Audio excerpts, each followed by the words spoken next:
And next this week we saw Clash of the Titans, directed by Louis Leterrier, and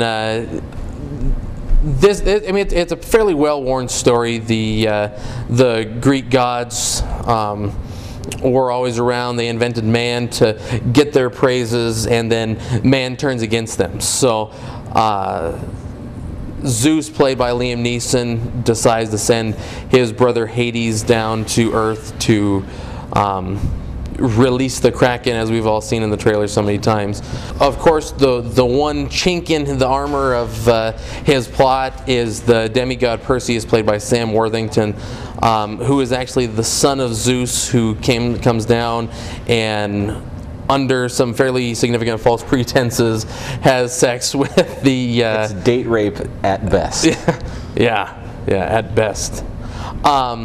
He is charged with taking on the gods, which is something that he doesn't want to do, but reluctantly does because he has such a hatred for Hades because he killed his parents. You know, a fairly substantial departure from the original Perseus myth. And it is actually a fairly substantial departure even from the 1981 Clash of the Titans, which I made the mistake of watching again. I'd seen it when I was a kid and loved it. And it's not really even the special effects. It's just a fairly dry movie. And you know, I guess as a kid I was a little easier to please when it came to movies. But you know, and some of the things they changed really kind of puzzled me. I mean, in the original myth, Perseus is trying to save Andromeda, and that's why he does all of this stuff.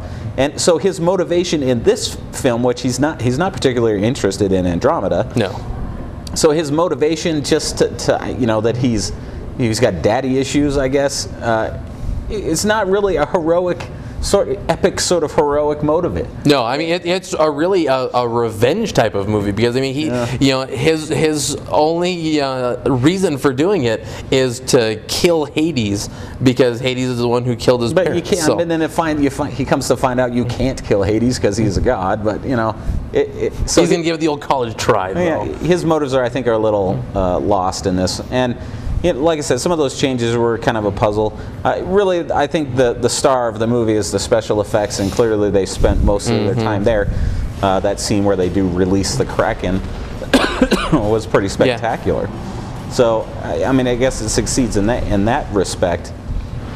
But you know, really, Sam Worthington keeps getting put in these big special effects movies. Yeah. And, you know, like summer tentpole movies, and I don't know why. Because he's really just such a bland guy. Yeah, I mean, he's very dry. I mean, he doesn't have a great deal of range, you know, in the emotions that he can portray.